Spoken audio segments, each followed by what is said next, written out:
Fin de la réunion de conciliation ce soir au ministère des Transports entre les chauffeurs VTC et la plateforme Uber, pionnière des VTC dans le monde. La société Uber est devenue à bien des égards un symbole, le symbole d'une nouvelle économie en pleine mutation. Certains y voient une opportunité, une modernité, d'autres y voient au contraire un risque et une régression. C'est ce débat que l'on va avoir ce soir avec nos invités. Denis Jacquet, bonsoir. Vous êtes entrepreneur, président de l'Observatoire de l'Ubérisation et auteur de cet ouvrage Ubérisation, un ennemi qui vous veut du bien. Point d'interrogation, c'est important les points d'interrogation. Franck Morel, bonsoir, avocat. Vous avez vous aussi réfléchi aux conséquences sociales de cette nouvelle forme d'économie avec l'Institut Montaigne et ça a donné cet ouvrage.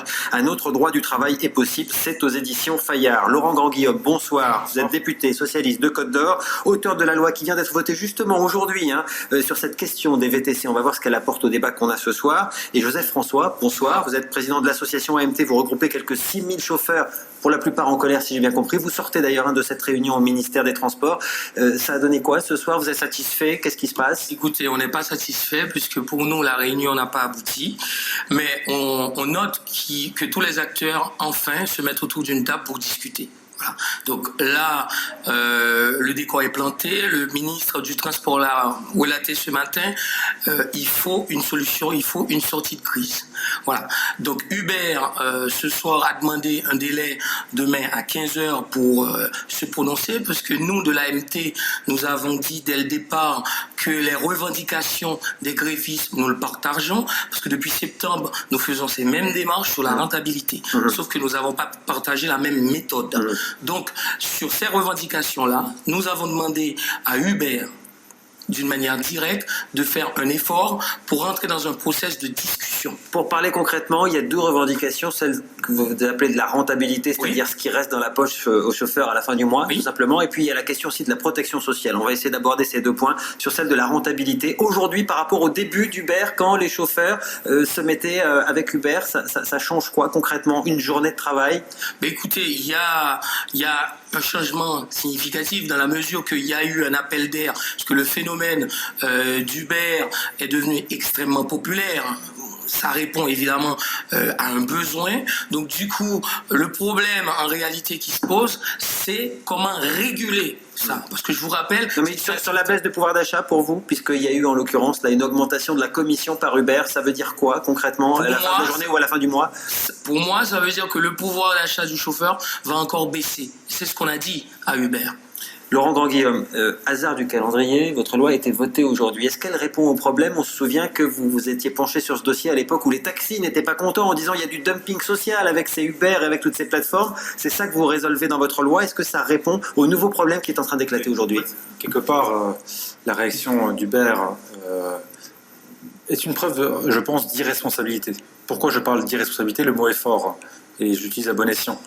C'est qu'en fin de compte, quand début février, et j'ai parlé de la paupérisation des chauffeurs dans leur ensemble, c'est la paupérisation des chauffeurs quel que soit leur statut, d'abord les taxis, ensuite les VTC, le patron d'Uber Europe a remis en cause à l'époque ma neutralité en tant que médiateur, en disant que je n'étais pas neutre. Sur quoi j'ai répondu, j'étais député, donc j'avais des convictions, ça commence par là. Mais ensuite, quand j'ai dit à Uber qu'il fallait qu'ils ouvrent le dialogue avec les syndicats, ils m'ont dit on ne parle pas avec ceux-là, on ne parle pas avec ceux-là, on ne parle pas avec ceux-là. On choisit nos interlocuteurs. Et donc en fait, si on est dans cette situation aujourd'hui, c'est parce qu'il y a eu refus du dialogue et qu'il y a eu aussi une casse des prix et un dumping social. Donc est-ce que la loi va répondre à cela? La loi, elle va d'abord libérer en quelque sorte les chauffeurs de l'emprise des plateformes, puisqu'en fait elle met fin aux clauses d'exclusivité qui empêchent un chauffeur de travailler avec plusieurs plateformes, quel qu'il soit d'ailleurs, qu'il soit taxi, qu'il soit VTC ou tout autre statut. Ensuite, elle va responsabiliser les plateformes, c'est-à-dire que les plateformes ne pourront plus dire on ne fait que mettre en relation un chauffeur et un consommateur. Elles organisent les transports. D'ailleurs, quand un consommateur aujourd'hui réserve un chauffeur par le biais d'une application, il se dit que l'application, elle organise forcément son transport. Donc l'application, la plateforme devra vérifier un certain nombre de choses et aura une responsabilité à l'égard du consommateur. Après, par contre, la question du prix. Voilà, c'est ce que j'allais dire. Ça résout pas la question du prix. En fait, c'est une relation entre deux entrepreneurs, parce que les chauffeurs, pour la plupart, ils sont indépendants. Or, aujourd'hui, la plateforme, en fin de compte, n'engage pas un véritable dialogue sur le prix, sur les commissions et sur la question des déconnexions. Donc le dialogue est déséquilibré. Il est là le problème. Or, la loi prévoit déjà des choses. Déconnexion, il faut 442 alinéa 6 du Code du commerce prévoit ce qu'est une relation commerciale équilibrée. Or, aujourd'hui, elle est déséquilibrée. D'ailleurs, le médiateur interentreprise, M. Pierre Pelouzet, a été sollicité par le syndicat UNSA il y a plusieurs semaines pour engager justement une médiation entre Uber et les chauffeurs. Il n'y a eu pour l'instant aucune réponse. Donc on voit bien que de la part d'Uber, il y a plutôt une volonté de casser les prix pour capter l'offre, mais au prix du dumping social et au prix d'une paupérisation. Denis Jacquet, on est là sur cette question effectivement de ce qu'on appelle maintenant l'ubérisation de la société, et c'est vrai que le nom de cette société est devenu un nom commun, j'allais dire. On est sur quelque chose de régressif ou de progressif. On a le sentiment qu'il y a deux écoles, que chacun dit non, c'est le progrès, c'est l'avenir, les autres disent non, c'est le retour au Moyen-Âge. Votre avis, vous êtes le président de l'Observatoire de l'ubérisation. En fait, dans une discussion, pour qu'elle soit positive, il ne faut pas l'aborder de façon dogmatique. C'est-à-dire qu'on ne peut pas avoir les bénis oui-oui du digital contre les bénis non-non du digital. Parce qu'au final, c'est une paresse de réflexion, c'est une paresse intellectuelle. On est pour, on est contre, et la plupart du temps, on ne sait pas véritablement pourquoi.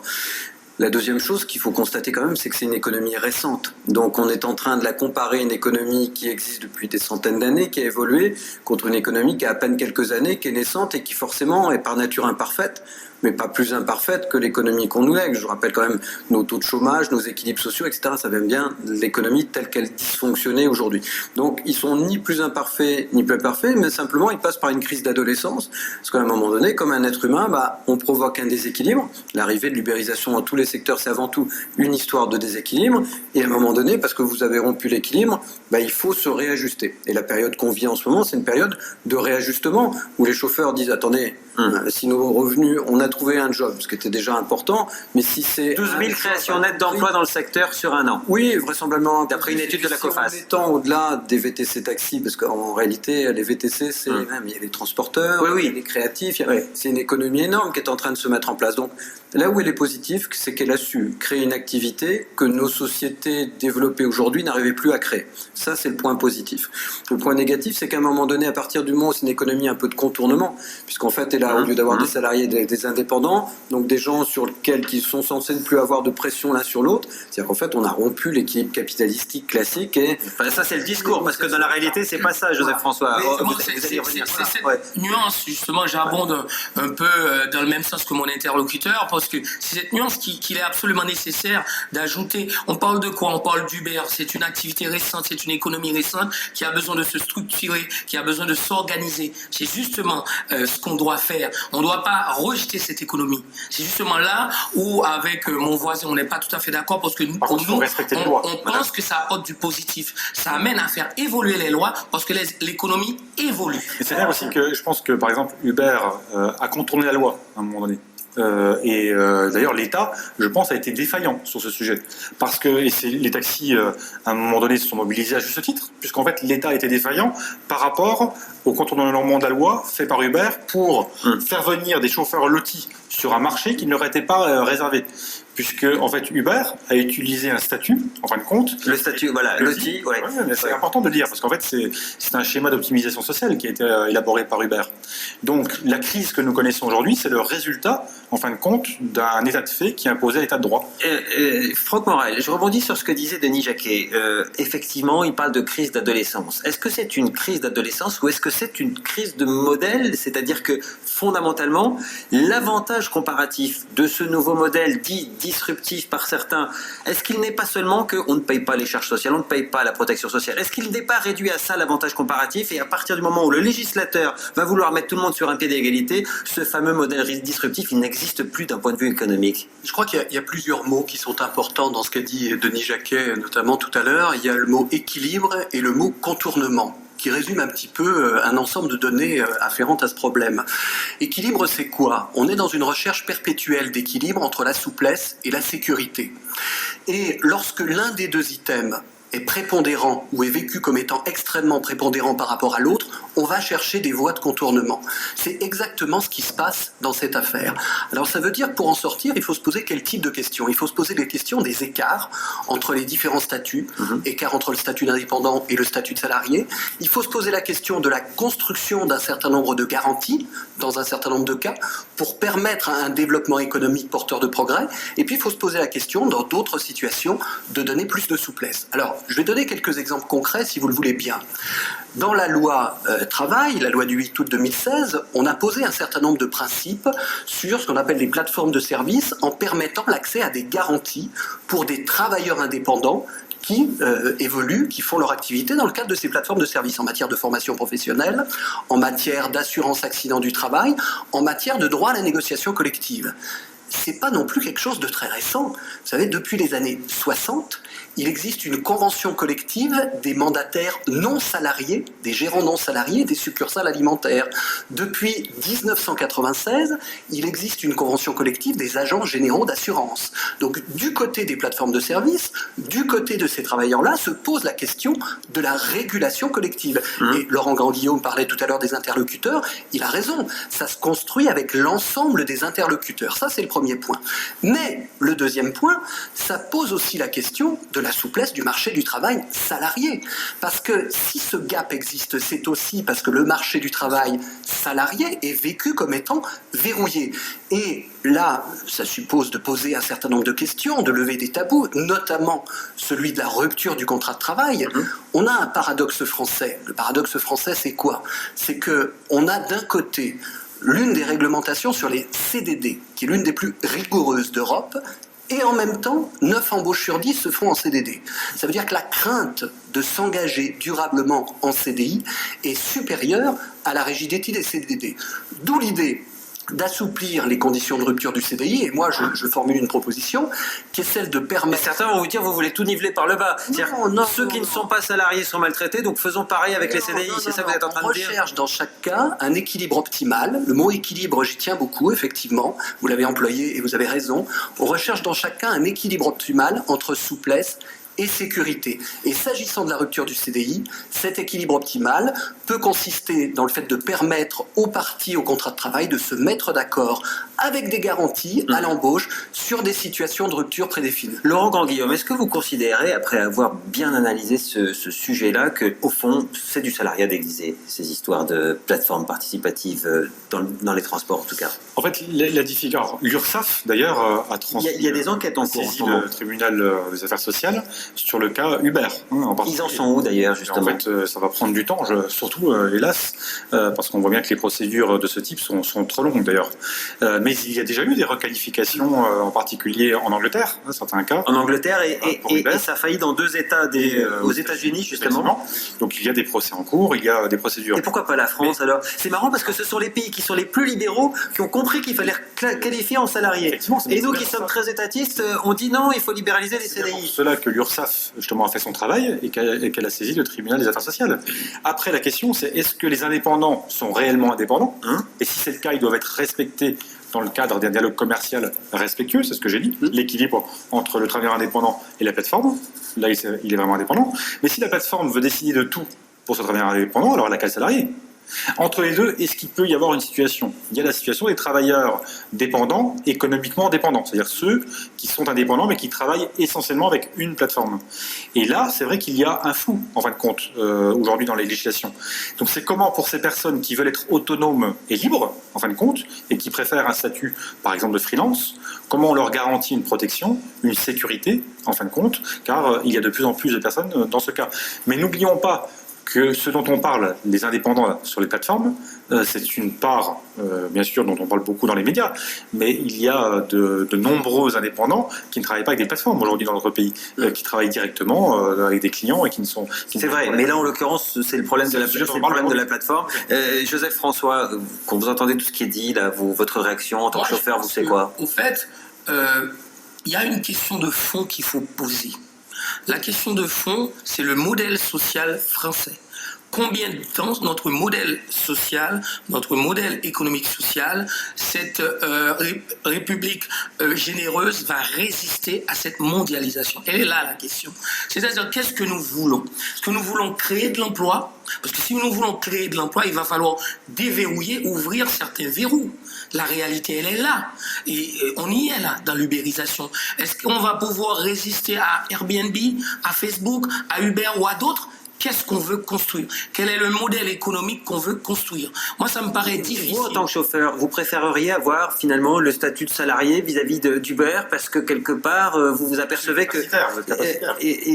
Absolument, je suis loti, je suis entreprise loti. Ouais. Alors, je tiens aussi à ajouter une... Non, mais il faudrait que vous expliquiez le modèle social qui a été mis en place par Uber avec les lotis. Ça serait assez amusant, je pense. Oui, mais Ouais, mais justement, il nous reste 4 minutes, donc on va peut-être pas rentrer dans ce niveau de détail-là. Mais globalement, prochaine fois. l'idée c'est quoi? C'est de dire, on veut qu'Uber finance notre protection sociale, par exemple. Ça fait partie, Voilà, ça fait partie de la question, revendications. elle est là, parce que Bon. moi, je vous rappelle que les lotis, c'est 15 000 postes créés, 15 000 postes salariés créés. Je veux bien qu'on décrit le loti, mais la réalité, elle est là. 800 millions d'euros de chiffre d'affaires, 15 000 postes salariés créés. Moi, je dirige une entreprise qui a 3 ans, pratiquement 120 chauffeurs, donc 3,5 millions d'euros de chiffre d'affaires annoncé. Donc voilà, la question, elle est là. Est-ce que notre société est capable d'évoluer? Donc, parce que je vous précise que de toute façon, ces évolutions sont de fait, que nous ne le voulions pas. Denis Jacquet, on va poser le problème autrement. C'était un peu le sens de ma question tout à l'heure, mais j'ai l'impression qu'on tourne un petit peu autour du pot. S'il faut payer la protection sociale des chauffeurs dans ce type de système-là, est-ce qu'à ce moment-là, le modèle économique est intéressant d'un point de vue comparatif? Est-ce qu'à ce moment-là, il peut vraiment prendre ses parts de marché? Est-ce qu'il existe? C'est ça la question. En fait, le fond du projet, c'est que, je ne veux pas parler à la place des chauffeurs, mais ce qu'ils exigent, c'est pas de devenir salarié, c'est d'avoir un statut et une protection qui ressemble à celle des salariés tout en restant indépendant. Quand on interroge toutes les plateformes, alors là je m'évade des VTC taxis, des maquilleurs, des créatifs, etc. Qu'est-ce qu'ils disent quand on les interroge nous à l'Observatoire? Plus de 62% d'entre eux, 82% dans certaines plateformes, disent on veut rester indépendant. Mais par contre, bien évidemment, pas à n'importe quel prix. Est-ce que je peux être formé? Est-ce que je peux évoluer? Est-ce que c'est le début d'une ascension sociale? Est-ce que j'ai une protection? Je suis livreur, je tombe à vélo. Est-ce que j'ai une mutuelle qui me... Ils veulent avoir un statut indépendant renforcé, mais pas forcément... Tout ça, ça coûte de l'argent. Ma question, Bien économiquement, le modèle dit disruptif, il est rentable si on se met à financer la protection sociale? Ces modèles digitaux ne savent pas pour le moment gagner de l'argent en dehors de volumes relativement colossaux. C'est la raison pour laquelle une partie des VTC, le CAB, etc., se sont vendus à des grandes entreprises parce que c'est leur seul moyen de survivre. Donc aujourd'hui, vous remettez cette économie de demain dans les règles du passé, vous êtes sûr que toutes ces personnes se retrouvent le lendemain au chômage. Mais ce n'est pas une raison pour accepter n'importe quoi. C'est ça qu'il faut trouver. C'est à nouveau cette histoire de nouvel équilibre. Donc en fait, le terrain est en train de faire par le bas la réforme qui a été interdite par le haut. Il l'a dit très justement, si on avait pris le soin en France de déverrouiller un peu le droit social, on n'aurait pas ces techniques de contournement. Parce qu'au moins on testerait une fois dans notre vie, dans la vie de cette République qui n'a pas de croissance et pas d'emploi, le fait de se dire, si j'essaye d'assouplir un peu, peut-être que toutes ces PME qui se restreignent d'employer pourraient demain employer. Et du coup, ce modèle-là ne prospérerait pas par la force, par le bas et par l'abus. Donc il faut qu'on essaye autre chose. À 10% de chômage, on a l'obligation Il y a de... un sujet abordé qui n'est pas abordé quand même par Denis Jacquet. C'est que quand les personnes ont moins que le SMIC, en travaillant 15 heures par jour... Je suis d'accord avec toi. Oui, mais c'est le sujet quand même qui est posé. Bien sûr. Parce qu'en fait, Je dis pas à n'importe quelle condition. la paupérisation d'une partie des travailleurs qui travaillent avec ces plateformes, en fait, conduit à des situations de tension, voire même à des violences. Parce qu'à un moment donné, pour garantir la liberté aux femmes et aux hommes, il faut quand même commencer par leur assurer les conditions d'existence. Bien sûr. Si ces conditions d'existence ne sont pas assurées, D'où la question de la rentabilité économique. Voilà. Flexibilité, mais pas à tout On prix. voit bien, vrai sujet, quand même. à travers les différentes interventions, on voit bien que la question est celle des différents statuts et des différentes garanties attachées à chaque statut. Et s'agissant de l'équilibre économique, mais je crois que l'équilibre économique, il se construit aussi dans le mouvement. Avec ces différents statuts, on va réguler tout ça, on va organiser tout ça, les acteurs vont s'organiser eux-mêmes, le législateur intervient, l'ensemble des acteurs pose un certain nombre de principes, et ce qu'il faut, c'est effectivement donner à chaque situation le statut qui convient le mieux en termes de souplesse, en termes de sécurité. Ça veut dire effectivement, dans certains cas, donner plus de souplesse, et c'est le cas sur le marché du travail, pour le travail, pour le code du travail, le salariat. Ça veut dire, dans un certain nombre de cas, construire des nouvelles garanties pour effectivement permettre à un certain nombre de travailleurs de cette économie en plein essor, effectivement, d'avoir plus de sécurité. C'est ce qui est en jeu dans ce dossier et pas seulement dans ce secteur, vous l'avez compris, d'où la nécessité de ce décryptage ce soir. Merci messieurs d'y avoir participé. Vous restez avec nous à suivre le journal. À tout de suite.